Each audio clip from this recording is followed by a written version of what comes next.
लैला अलिफ लैला अलिफ लैला अलिफ लैला अलिफ लैला। हर शब नई कहानी दिलचस्प है बयानी, सदियां गुजर गई हैं लेकिन न हो पुरानी। परियों को जीत लाए, जिन्नों को भी हराए, इंसान में वो ताकत सब पे करे हुकूमत। अलिफ लैला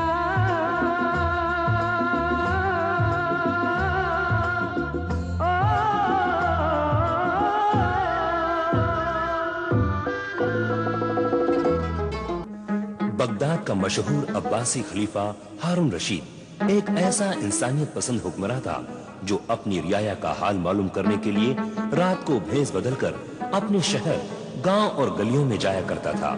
इस तरह खुशहाल और जगमगाते हुए बगदाद के अलिफ लैलवी दिन और रातों से बहुत सी अजीबोगरीब हैरत अंगेज दास्तानों ने जन्म लिया। एक दिन भेस बदले हुए खलीफा हारून रशीद एक गली से गुजर रहा था। सादिका, हमें अंदर जाने दे। नहीं, अंदर नहीं जा सकते। अब क्या होगा? घबराओ नहीं बुशरा। सादिका, हमें अंदर जाने दे। नहीं, नहीं जा सकते। हमें जाने दे। ये मेरे शौहर का घर है। ये मेरे भी शौहर का घर है। तेरा शौहर तो ये आज बना है। मेरी शादी तो इससे 5 साल पहले हुई थी। क्या तू नहीं जानती? 4 बेटियां हैं मेरी इससे। अरे हट, तमाशा न बना। हमें अंदर जाने दे। हमें हमारे घर में जाने दो सादिका। अगर तुम घर के अंदर गए तो मैं बगदाद के आदिल खलीफा हारून रशीद के पास फरियाद लेकर जाऊंगी। मैं तुम्हें वहां तक जाने नहीं दूंगा। मैं जाऊंगी, जरूर जाऊंगी, फरियाद करूंगी। अरे तेरी फरियाद सुनने के लिए उनके पास वक्त कहाँ है? वो बहुत ही मसरूफ हुक्मरान हैं। तेरी फजूल बातें सुनकर अपना वक्त जाया नहीं करेंगे। अरे छोड़। मैं अपनी जान दे दूंगी और तेरी जान दे लूंगी, मगर तुझे अंदर नहीं जाने दूंगी, समझी ना? मैं तुझे अंदर नहीं जाने दूंगी। मैं तुझे इस घर में नहीं घुसने दूंगी। तू इस घर में नहीं आ सकती। मैं तुझे अंदर नहीं जाने दूंगी। मैं तुझे अंदर नहीं जाने दूंगी। रुक जाओ, मैं कहता रुक जाओ। तुम लोग मत लड़ो आपस में। कौन हो तुम? मैं अमीरुल मोमिनीन खलीफा हारून रशीद का एक अदना खादिम हूँ। उन्होंने मुझे हुक्म दिया है कि तुम सब दरबार में हाजिर हो जाओ और झगड़े की वजह बयान करो।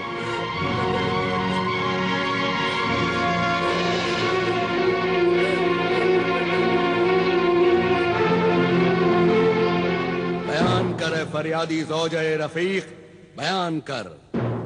रफीक और बुशरा, तुम्हें भी सच्चाई बयान करने की इजाजत है।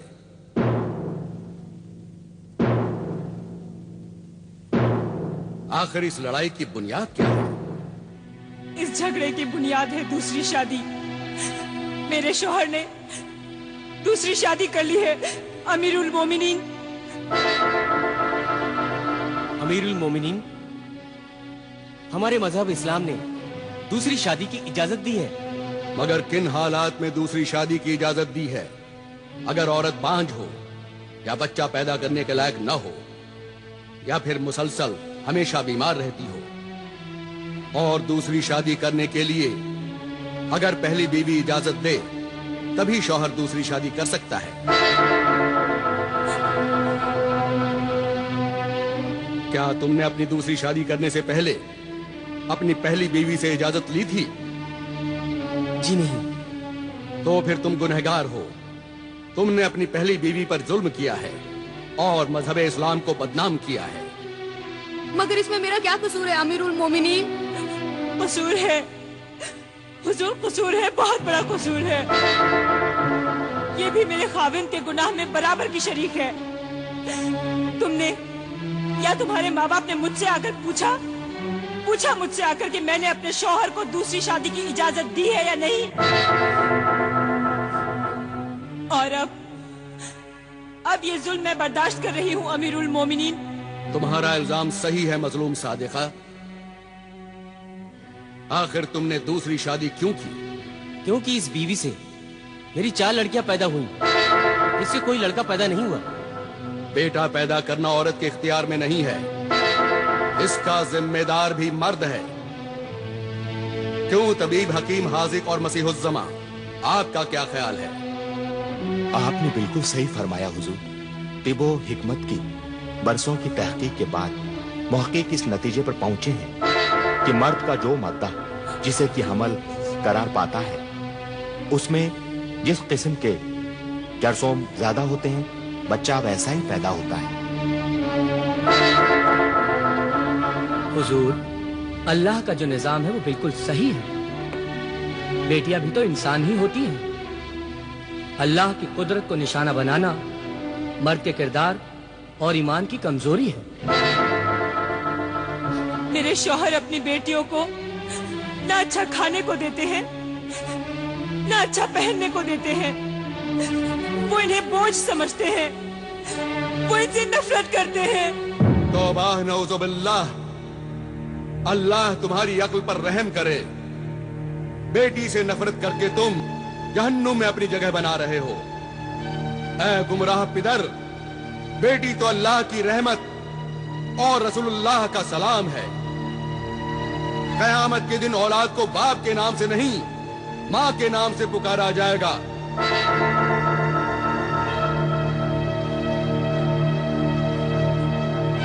कितना बड़ा दर्जा है औरत का। माँ के कदमों के नीचे ही जन्नत है। ये दुनिया औरत के लिए ही बनाई गई है। औरत ने ही बड़े बड़े पैगंबरों को पैदा किया। बड़े बड़े वली अल्लाह, दरवेश, कौम के रहनुमा और मुजाहिदों ने माँ की गोद में ही परवरिश पाई है।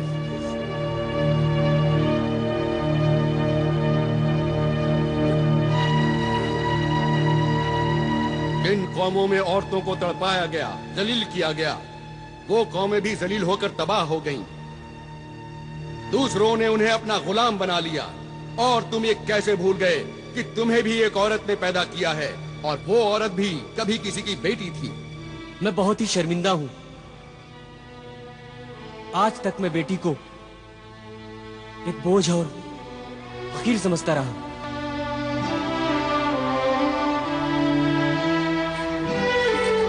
आज आपने मेरी आंखें खोल दी और मुझे बता दिया कि बेटी का दर्जा क्या होता है।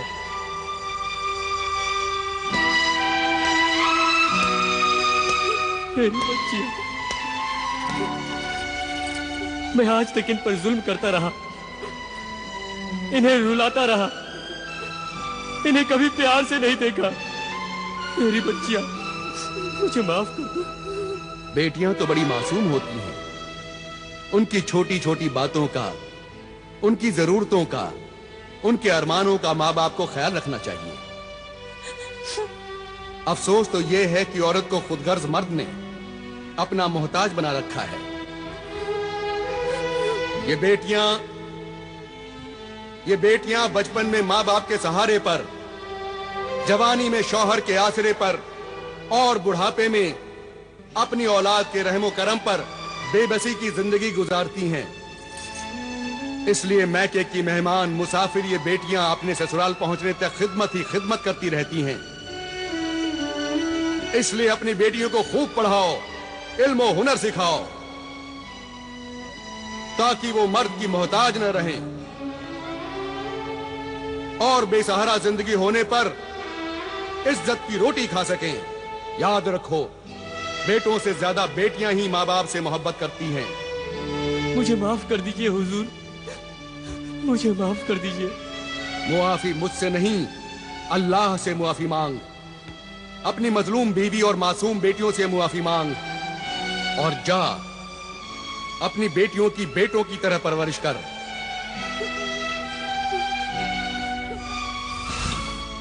ये हुक्मरान खलीफा सिर्फ तख्त पर बैठकर हुकूमती नहीं करता, बल्कि एक मुशफिक बाप, एक मजहबी आलिम, एक रोशन दिमाग उस्ताद की तरह अपनी रियाया के मसाइल में दिलचस्पी लेता है। सिर्फ दिलचस्पी ही नहीं लेता, उनके मसाइल हल करता है और जीने का सलीका सिखाता है। ये गरीब और अमीर दोनों का हमदर्द है। ये सुना है कि खलीफा हारून रशीद की बेगम आलिया जुबैदा को उनसे बड़ी शिकायत है कि वो उनके साथ ज्यादा वक्त नहीं गुजारते। ताज्जुब है। हुजूर अनवर, आज हमारी तबीयत थी कि हम आपके साथ उस नहर के किनारे चहलकदमी करें जो आपने हमारे लिए नहर जुबैदा बनवाई है। यकीनन हमें बहुत ही खुशी होती बेगम आलिया, लेकिन आज आप हमें मुआफ फरमाएं। शाम होने वाली है और हमें अपना फर्ज अदा करने के लिए महल के बाहर जाना होगा। आप जैसे फर्जशनास शौहर की बीवी होना तो हमारे लिए बाइसे फख्र है, और ये तो हमारे लिए और भी खुशी की बात है कि जो वक्त बीवी के साथ गुजारने के लिए होता है वो भी आप अपनी रियाया की भलाई और खिदमत में गुजारते हैं। इसके लिए तो हम वाकई आपके एहसानमंद हैं बेगम, जो ये कहकर आपने हमारी हौसला अफजाई की है। वाकई अगर शरीक हयात बीवी शौहर के जज्बात और उसके कामों में शरीक हो तो शौहर अपने नेक मकसद में जरूर कामयाब होता है। वक्त हो चला है मेरे सरताज, आप जाइए, देर हो रही है। न जाने कितने मौसम गुजर गए हैं, लेकिन हम आपकी सैरो तफरीह की ख्वाहिश पूरी न कर सके। वाकई हम बहुत शर्मिंदा हैं बेगम, खुदारा हमें मुआफ कर दें। नहीं नहीं, मुआफी मांगकर इस कनीज को शर्मिंदा न करे मेरे सरताज।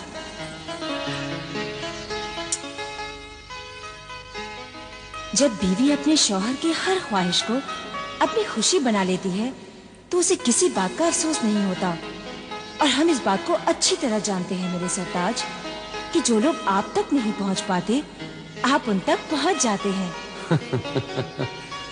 अल्लाह हाफिज। अल्लाह हाफिज मेरे सरताज।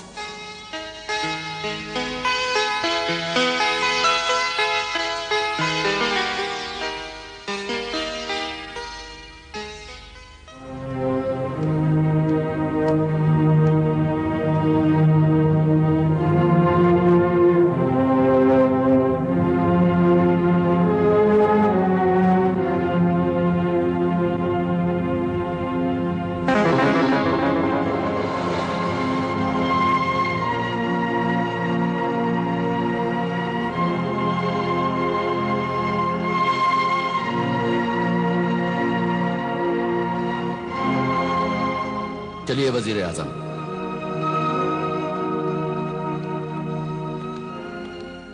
अल्लाह के नाम पर कोई खाना खिला दो, मुझ भूखे फकीर को कोई खाना खिला दो। मैं 3 दिन से भूखा हूँ, कोई फकीर को खाना खिला दो, नहीं तो मैं भूख से तड़प तड़प कर मर जाऊंगा।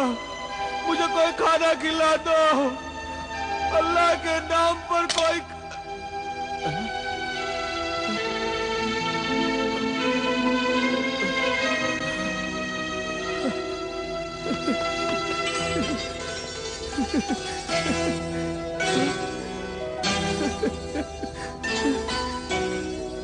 दीनार, 1 दीनार, वो भी सोने का? शुक्रिया है मेरे मोहसिन सखी, तेरा बहुत बहुत शुक्रिया। अल्लाह तुझे खुश रखे। जाओ बाबा, नान भाई की दुकान पर जाओ और जो दिल चाहे वो खरीद कर खाओ। खूब पेट भर कर खाना खाना। शुक्रिया है मेरे सखी, तूने मेरा कितना ख्याल रखा कि तूने मुझे सोने का 1 दीनार दिया।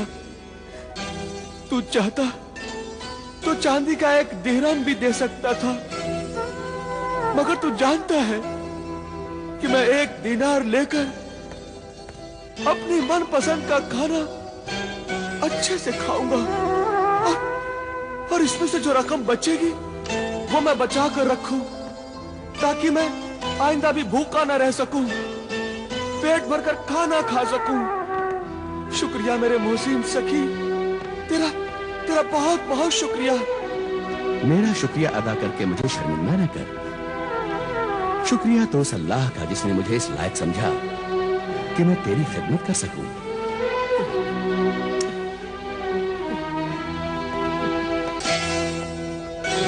जाओ बाबा, और जाकर पेट भरकर खाना खाओ और उस अल्लाह का शुक्रिया अदा करो। हाँ, जाता हूं, मगर खाना खाने से पहले मेरी एक शर्त है। तू मानेगा ना उस शर्त को? हाँ? शर्त? कैसी शर्त?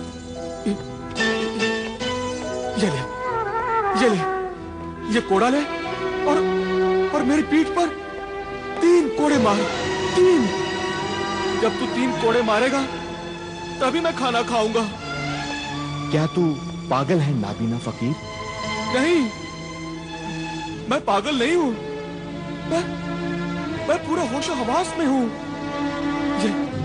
ये कोड़ा ले और इस पीठ पर मुझे 3 कोड़े मार।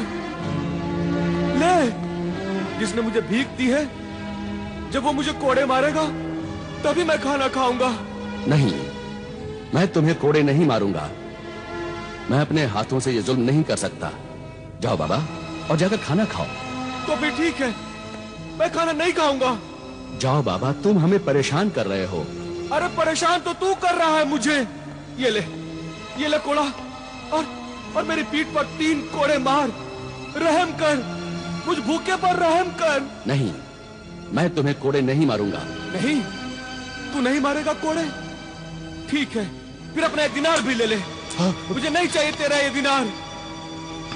अल्लाह के नाम पर मुझ भूखे फकीर को कोई खाना खिला दो। अल्लाह के नाम पर कोई खाना खिला दो। अल्लाह के नाम पर कोई खाना खिला दो। मैं 3 दिन से भूखा हूँ। मैं बहुत परेशान हूँ वजीर आजम। कोई खाना खिला दो। इस फकीर की भूख, इसकी पुकार, इसकी फरियाद खाना खिला दो। मैं तुम्हें सुन सकता हूँ और नहीं देख सकता हूँ। ए नूर वालो, मुझ बेनूर को कोई खाना खिला दो। तरस खा मुझ बेनूर पे, कोई खाना खिला दो। इस अंधे भूखे फकीर को मारने के लिए मेरे हाथ कैसे उठ सकते हैं? मर जाऊंगा। न तो मैं इसे कोड़े मार सकता हूँ और न ही मैं इसकी भूख मिटा सकता हूँ। अल्लाह के नाम पर कोई खाना खिला दो। खाना खिला दो, नहीं तो मैं भूख से मर जाऊंगा। कोई खाना खिला दो। या अल्लाह, तू मेरी नेकी और सब्र का कैसा इम्तिहान ले रहा है। रहम कर मुझ पर और रहम कर इस बूढ़े फकीर पर। या अल्लाह, कोई खाना खिला दो मुझे।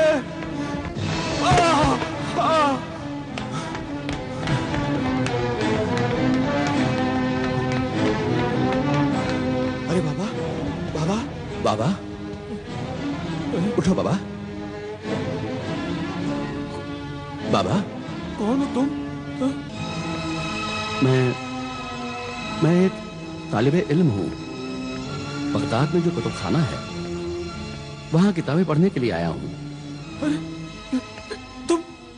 तुम वही हो ना जिसने मुझे सोने का दिनार दिया था? है तालिबे इल्म, इस बगदाद शहर में तुझे इल्म तो मिल जाएगा,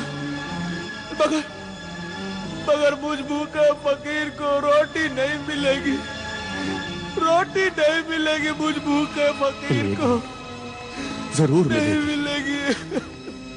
अल्लाह के बेशुमार नेमतों से मालामाल बगदाद शहर में कोई भूखा नहीं मर सकता। उठ ऐ जिद्दी फकीर, मैं अपने इन बेगुनाह हाथों को गुनहगार बनाऊंगा।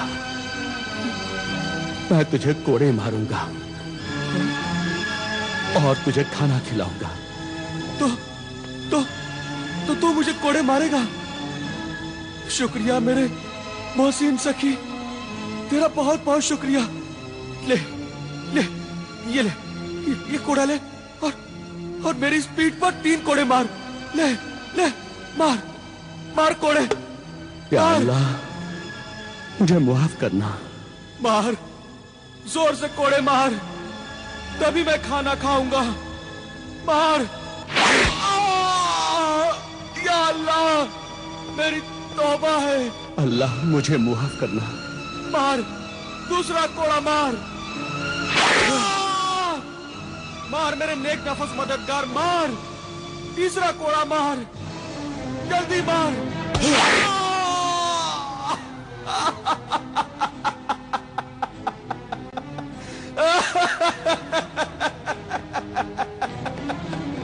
अल्लाह, अब वो दीनार दे दे और मेरा कोड़ा भी।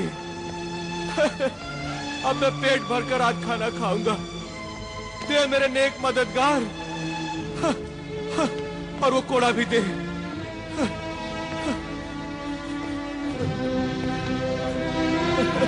आज मैं पेट भरकर खाना खाऊंगा। पेट भरकर खाना खाऊंगा मैं। पेट भरकर खाना खाऊंगा।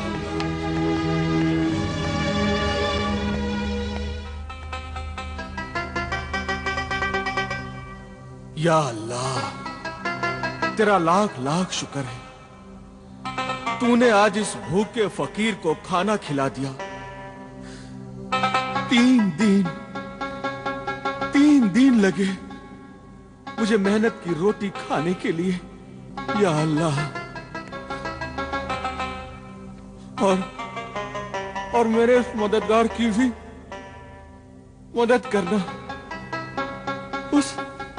उस नेक दिल इंसान को हमेशा अच्छा रखना, उसके दिल की हर मुराद पूरी करना, इतना अजीज इंसान बनाना कि रहती दुनिया तक उसका नाम रोशन रहे।